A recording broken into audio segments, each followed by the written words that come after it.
شرط ہے کیا مطلب ہے؟ جیسا کہ قرآن کریم میں کہا گیا لا یمسہ الا المطہرون، کہ قرآن کو نہیں چھوتے ہیں مگر وہی لوگ جو پاک صاف ہوتے ہیں، طاہر ہوتے ہیں،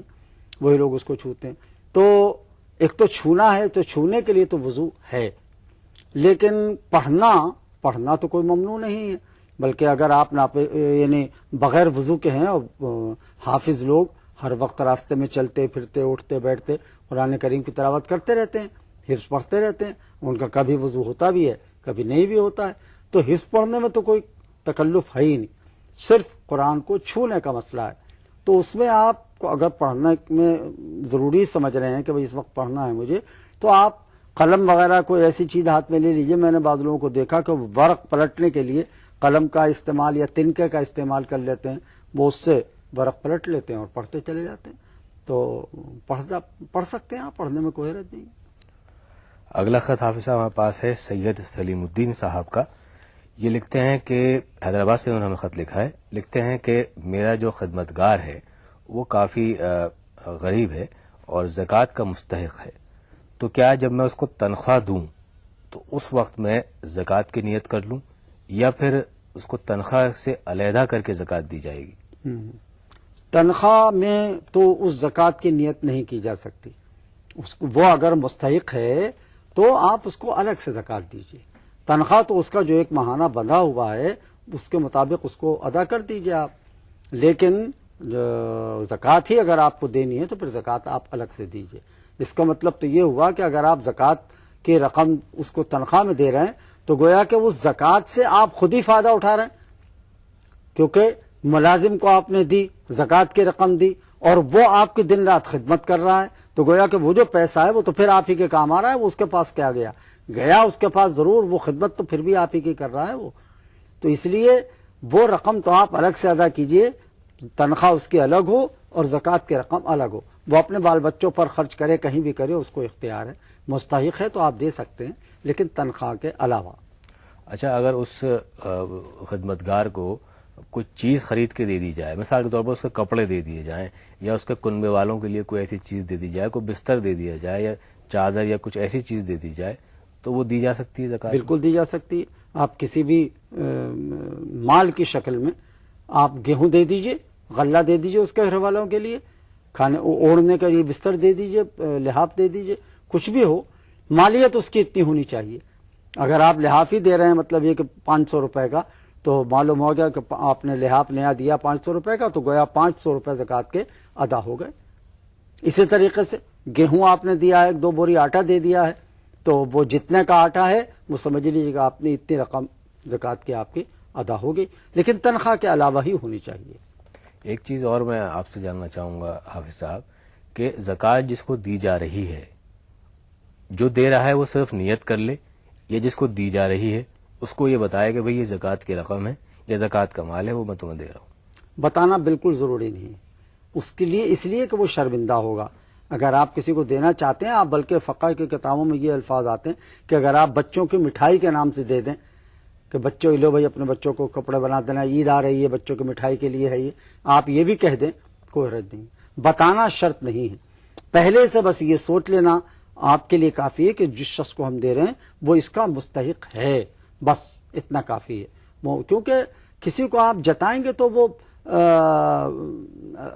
وہ شرمندہ ہوگا، اور قرآن کریم کا حکم یہ ہے کہ احسان جتا کر اپنے اس مال اس کو تکلیف مت پہنچاؤ احسان کے ذریعے سے، تو وہ تو کرنا بھی نہیں چاہیے۔ تو گویا آپ جو اس کو بتا رہے ہیں تو آپ ایک طرح کا احسان ہی جتا رہے ہیں۔ صرف نیت کر لیں، وہ اپنے آپ نے نیت کر لی اور اس کو ادا کر دیا، زکوٰۃ آپ کی ادا ہو گئی۔ ایک چیز اور اس میں جوڑی جا سکتی ہے حافظ صاحب، جیسے روزوں میں ہوتا ہے کہ آدمی نے روزے ایک رمضان میں رکھے اور اس کے چھوٹ گئے، اگلے رمضان تک اس کو تعداد یاد نہیں رہی، تو اس صورت میں آپ نے بتایا تھا کہ تحری مطلب اپنے ذہن پر زور ڈال کر اس چیز کو یاد کرے۔ تو اسی صورت میں اگر زکوٰۃ کی رقم ہم نے نکالی، رمضان میں نکالی مثال کے طور پہ، اور اگلے رمضان تک وہ ہم ادا کرتے رہے، اتنی رقم تھی، اور پھر وہ بھول گئے، تو اس صورت میں پھر کیا کریں؟ بھول گئے کیا مطلب کہ ہم نے ادا کی یا نہیں کی؟ جی، کتنی کر دی اور کتنی رہ گئی؟ ہاں، وہاں بھی وہی تحری کام کرے گی کہ آپ اچھی طرح غور و فکر کیجئے اور جو گمان غالب ہو، اگر آپ کا گمان یہ کہتا ہے کہ نہیں بھائی 500 روپے میں ادا کر چکا ہوں اور 200 روپے ابھی باقی ہیں، لہٰذا 200 روپے آپ ادا کر دیجئے، اس میں پھر شک شبہ میں مت پڑیے، سوچ لیجئے اچھی طرح سے۔ اگر دل یہ کہہ رہا ہے کہ نہیں 150 بھی ہو سکتے ہیں، 200 بھی ہو سکتے ہیں، 150 بھی ہو سکتے ہیں، تو 200 پر اگر گمان غالب ہے تو دے کے ختم کیجئے تاکہ وہ بس قصہ صاف ہو جائے۔ لیکن میرے خیال سے زیادہ دینا بہتر ہے۔ وہ زیادہ اچھا ہے، لیکن یہ کہ زکوٰۃ ادا کرنے کے لیے تو جتنی رقم آپ کی مقرر ہے حساب سے ہوتی ہے وہ ادا ہو جائے گی، زیادہ آپ دے رہے ہیں تو بہت اچھا ہے۔ بہت بہت شکریہ حافظ صاحب، بہت بہت شکریہ حافظ صاحب۔ ناظرین، اس کے ساتھ ہی ہمارے آج کے پروگرام کا وقت اب ختم ہوتا ہے۔ اگر آپ بھی ہمارے پروگرام میں شامل ہونا چاہتے ہیں تو ہمیں خط لکھیے یا ای میل کیجیے۔ ہمارا پتہ نوٹ فرما لیجیے۔ دینی سوال جواب، E T V Urdu, Ramoji film city, Hyderabad 501-512۔ Email سوال جواب 123@yahoo.com۔ اس کے ساتھ ہی ہمیں اجازت دیجیے، کل آپ سے پھر ملاقات ہوگی، تب تک کے لیے خدا حافظ۔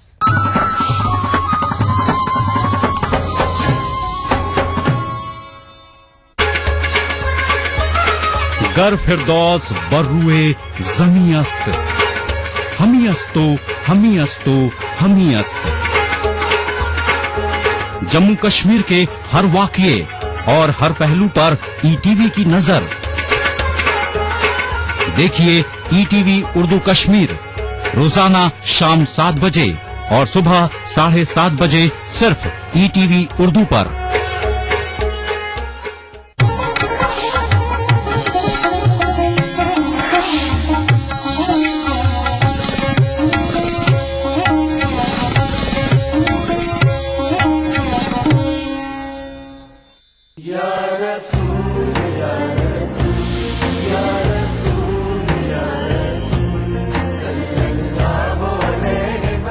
نتیجہ یہ ہوا کہ مکے کے تمام لوگ ایک دوسرے کے بھائی بنے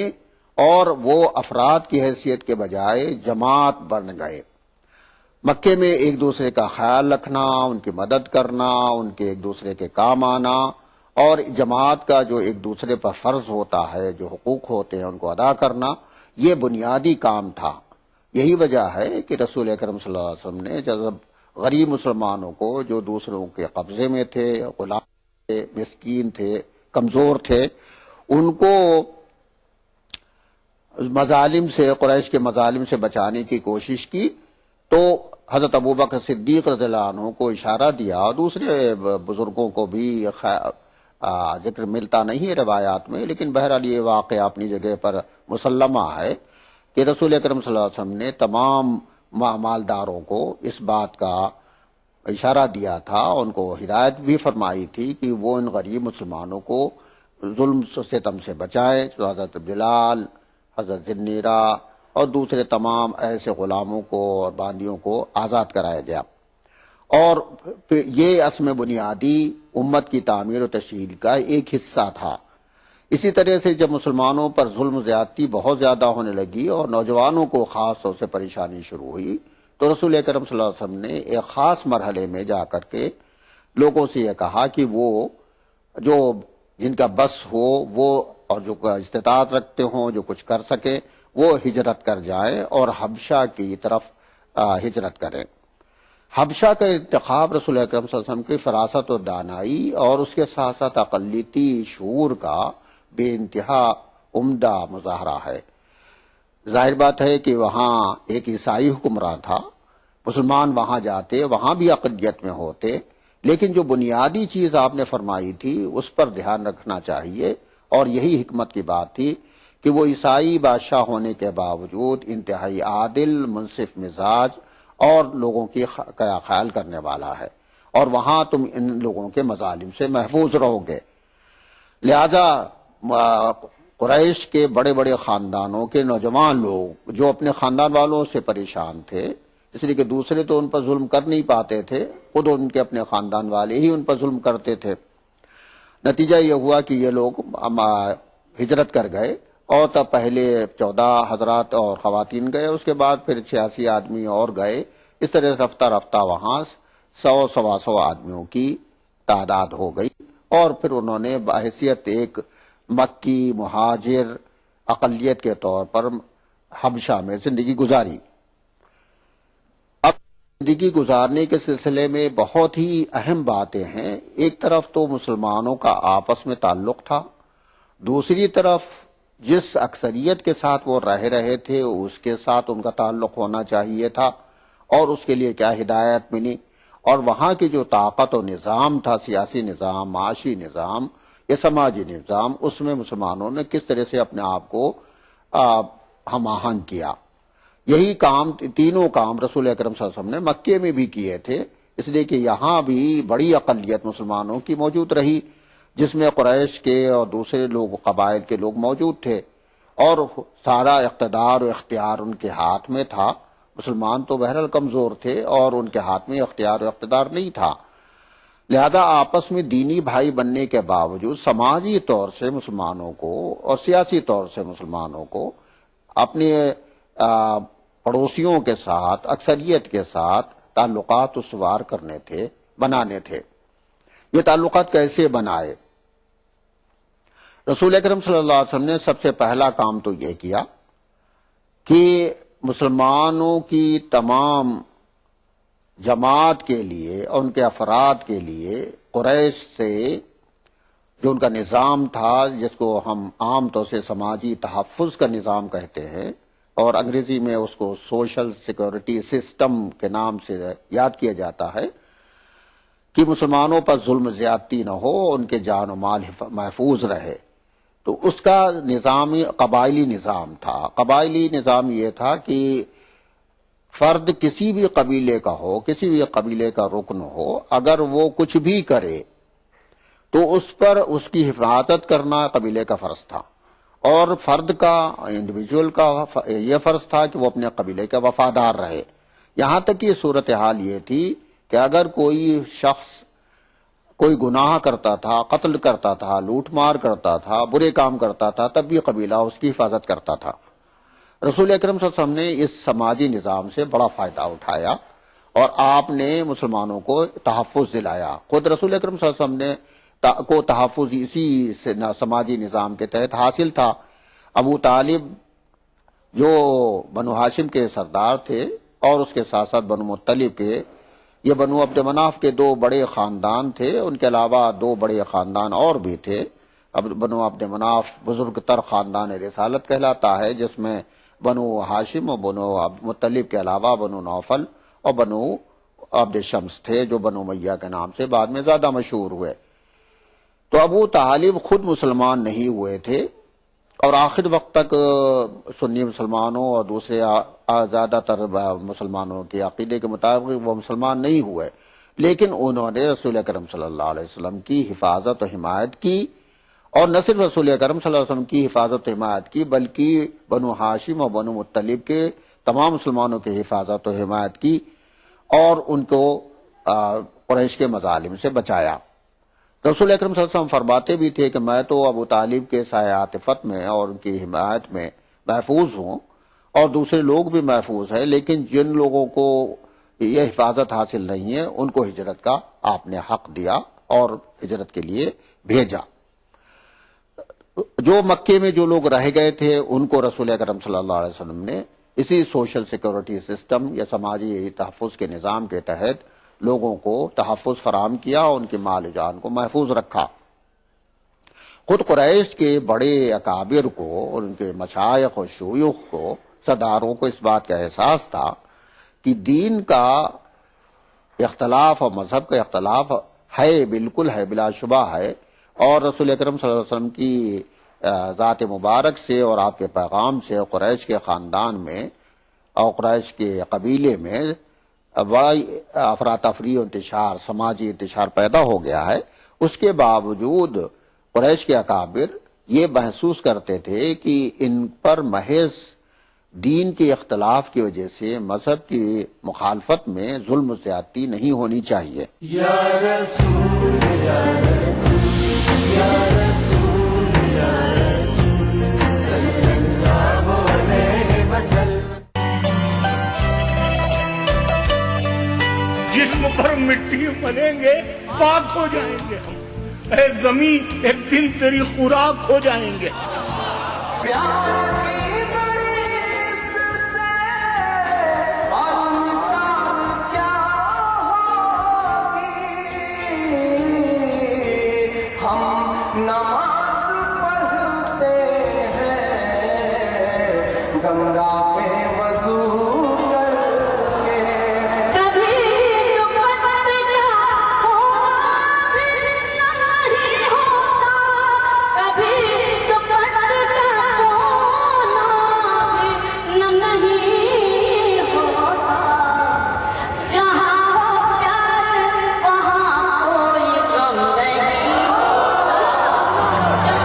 اس سنیچر محفل مشاعرہ میں دیکھیے ٹانڈا اتر پردیش میں منعقدہ ایک شاندار خود ہند مشاعرہ رات 9:30 بجے صرف ETV اردو پر. اس پروگرام کو پیش کر رہے ہیں زندہ تلسمات، تمام موسمی بیماریوں کی ایک اثردار دوا. تعاون کر رہے ہیں میلا اسکن کریم ایل فارماسیوٹیکلز دوارا نرمت.